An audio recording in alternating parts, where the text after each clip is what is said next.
بسم اللہ الرحمن الرحیم۔ نہایت محترم سامعین گرامی، السلام علیکم ورحمۃ اللہ وبرکاتہ۔ رب ذوالجلال قرآن مجید برہان رشید میں ارشاد فرماتا ہے، یوم تبیض وجوہ وتسود وجوہ، یعنی قیامت کے روز کچھ چہرے روشن منور ہوں گے اور کچھ چہرے سیاہ ہوں گے۔ جن لوگوں کے چہرے روشن اور منور ہوں گے وہ صاحبان ایمان ہیں، جنہوں نے رب ذوالجلال کی بندگی کی اور اس کے حبیب صلی اللہ علیہ وآلہ وسلم کی اطاعت و اتباع میں زندگی بسر کی ہوگی۔ اور جن لوگوں کے چہرے سیاہ ہوں گے یہ وہ بدبخت لوگ ہوں گے جنہوں نے کما حقہ رب ذوالجلال کی نہ تو بندگی کی جس طرح کے بندگی کرنے کا حق تھا، اگرچہ انہوں نے ظاہراً نماز روزہ اور دیگر معمولات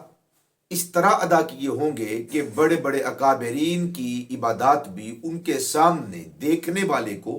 ہیچ محسوس ہوگی، لیکن حقیقت یہ ہے کہ وہ اس عبادت کی روح تک اور اس کے فلسفے تک اور عبادت کی معراج تک نہ پہنچے ہوں گے۔ قرآن مجید فرقان حمید تو وہ پڑھتے ہوں گے مگر وہ قرآن ان کے حلق سے نیچے نہیں اترتا ہوگا، اور نور بن کر ان کے سینے روشن اور منور نہیں ہوئے ہوں گے۔ یہ وہ لوگ ہوں گے جن کے چہرے سیاہ ہوں گے، اور جن لوگوں کے چہرے سیاہ ہوں گے سیدنا حضرت عبداللہ ابن مسعود رضی اللہ تعالی عنہ، سیدنا حضرت ابو امامہ باہلی رضی اللہ تعالی عنہ کی مرویات میں ان کی وضاحت کر دی گئی کہ یہ وہ لوگ ہیں جن کو خوارج کہا جاتا ہے، اور خوارج وہ لوگ ہیں کہ جنہوں نے سب سے پہلے نبی مکرم نور مجسم شفیع دو عالم صلی اللہ علیہ وآلہ وسلم کی تقسیم پر اور آپ کے عدل پر سب سے پہلے اپنی زبان کو دراز کیا اور حضور کے انصاف پر انگلی اٹھائی۔ نبی مکرم صلی اللہ علیہ وآلہ وسلم نے ان کے بارے میں ارشاد فرما دیا تھا کہ یہ وہ لوگ ہیں جو اسلام سے اس طرح نکل چکے ہیں جس طرح تیر اپنی کمان سے نکل جاتا ہے۔ فرمایا یمرقون من الدین کمروق السهم من الرمیہ، صحیح بخاری 5811 نمبر حدیث شریف۔ فرمایا کہ یہ وہ لوگ ہیں کہ جو قرآن تو بظاہر پڑھیں گے، نماز روزہ کریں گے، مگر وہ دین سے اس طرح نکل چکے ہیں اور نکل چکے ہوں گے جس طرح تیر اپنی کمان سے نکل جاتا ہے۔ اور بعض روایات میں تو فرمایا کہ ان کا دین کے ساتھ کچھ بھی تعلق نہ ہوگا، اور یہ وہ بدبخت لوگ ہیں کہ جنہوں نے نبی مکرم صلی اللہ علیہ وسلم کی ذات گرامی کو بھی معاف نہ کیا، مسلمانوں کا ناحق خون بہایا، قتل کیا، حضرت مولا کائنات علی المرتضیٰ کرم اللہ وجہ کریم کی معاذ اللہ توہین کی اور آپ کی شان کے اندر گستاخیاں کی۔ ان خوارج کے بارے میں مرزا محمد علی جہلمی کا عقیدہ اور نظریہ کیا ہے، سماعت فرمائیے۔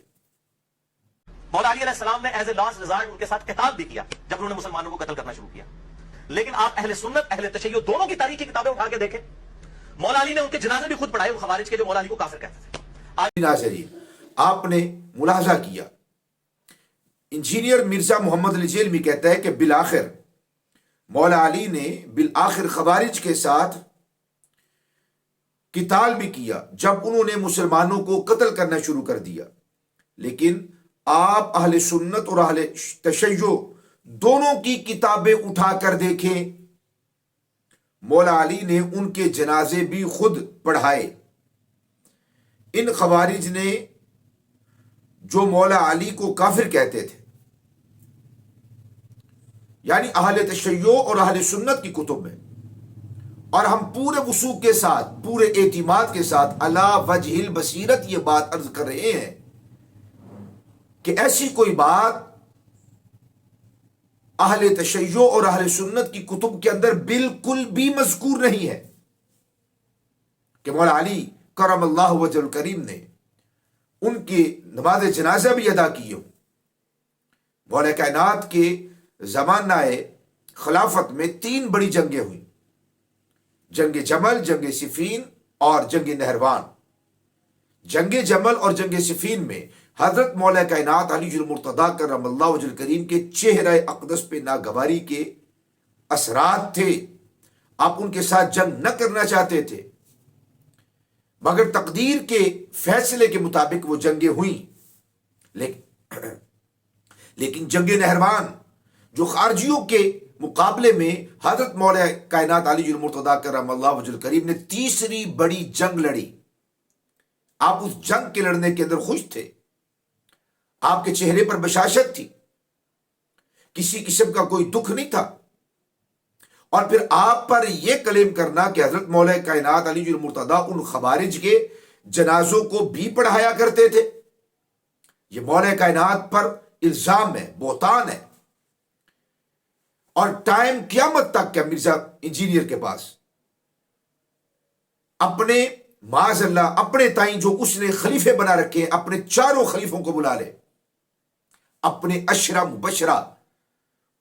جن کو وہ کلیم کرتا ہے کہ عشرہ مبشرہ صحابی معاذ اللہ ثم معاذ اللہ، اپنے ان عشرہ مبشرہ لٹیروں کو بھی ساتھ ملا لے، اور اپنے ان 313 ساتھیوں کو جن کے بارے میں وہ کلیم کرتا ہے 313 صحابی، اپنے ان 313 ساتھیوں کو بھی جمع کر لے۔ وقت قیامت تلک ہے، کوئی مائی کا لال، کوئی مرزا کا اندھا پیروکار اور خود مرزا اور اس جیسے ہزاروں مرزا ہرگز یہ ثابت نہ کر سکیں گے، نہ اہل سنت کی کتب میں نہ اہل تشیع کی کتب میں، کہ مولا کائنات علی المرتضیٰ کرم اللہ وجہ الکریم ان کی خوارج کی نماز جنازہ بھی ادا کرتے تھے، ان کا قتال بھی کرتے تھے، ان کو قتل بھی کرتے تھے، ان کو مارتے بھی تھے، اور پھر ان کا جنازہ بھی پڑھتے تھے۔ کبھی بھی اس کا جواب نہ دے سکے گا۔ ہاں، آئیں بائیں شائیں گھمانا، طویلات کرنا، یہ اس کے اوپر اخیر ہے۔ جس طرح بڑا مرزا طویلات کرتا تھا، اس کے استعارے اور اس کی تمثیلات اور اس کے رنگ ہی ختم نہیں ہوتے تھے، اسی طرح یہ چھوٹا مرزا بھی اس کے نقش قدم پر چل رہا۔ یہ مولا کائنات پر الزام ہے، بہتان ہے، کہ ان کے پیارے حبیب صلی اللہ علیہ وسلم تو ارشاد فرمائے یمرقون من الدین کمروق السهم من الرمیہ، کہ وہ دین سے نکلے ہوئے ہوں گے، دین سے کوئی تعلق نہ ہوگا۔ اور حضرت امام بخاری رحمۃ اللہ تعالی نے جب اس کا باب باندھا تو باب کے اندر خوارج اور ملحدین کا ذکر کیا کہ ان بے دینوں پر جب حجت قائم ہو جائے تو ان کے ساتھ قتال کرنا حاکم وقت کی ذمہ داری ہے، اس کے فرائض کے اندر ہے۔ خوارج کو امام بخاری نے ملاحدہ کے ساتھ، بے دینوں کے ساتھ ملا کر باب قائم کیا، اور نیچے جو حدیث لے کر آئے وہ خوارج کے ساتھ جنگ جو ہوئی تھی حضرت مولا کائنات کی، ان کو ذکر کیا۔ یعنی اس قدر ناپاک ہے کہ ان کا ذکر امام بخاری نے ملاحدہ کے ساتھ، بے دینوں کے ساتھ جوڑ کر کیا۔ وہ خوارج کے جو اخیر میں دجال کے ساتھی ہوں گے، ان خوارج کی آخری جماعت، آخری گروہ اور آخری فرقہ، وہ دجال کا حامی ہوگا، دجال کا ساتھ دے گا۔ جو اتنے شریر دین سے نکلے ہوئے بے دین لوگ ہوں، دین کے ساتھ جن کا کوئی تعلق نہ ہو، مولا کائنات ایسے بے دینوں کا اور خوارج کا جنازہ کیسے پڑھا سکتے؟ معاذ اللہ ثم معاذ اللہ۔ رب ذوالجلال کے حضور دعا ہے کہ خلاق لم یزل ہمیں ہر فتنے سے محفوظ فرمائے، ہر بے باک اور ہر جری جو دین پر اور شریعت پر اور اکابرین پر جو جری ہوتا ہے، اللہ ایسے بدبختوں سے ہمیں، ہماری اولاد اور صبح قیامت تک ہماری نسلوں کو محفوظ فرمائے۔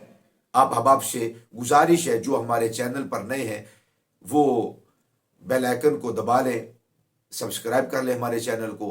اور بیل آئیکن کو دبا لیں تاکہ ہماری ہر آنے والی نئی ویڈیو کا نوٹیفیکیشن ان کو بر وقت پہنچ سکے۔ السلام علیکم ورحمۃ اللہ وبرکاتہ۔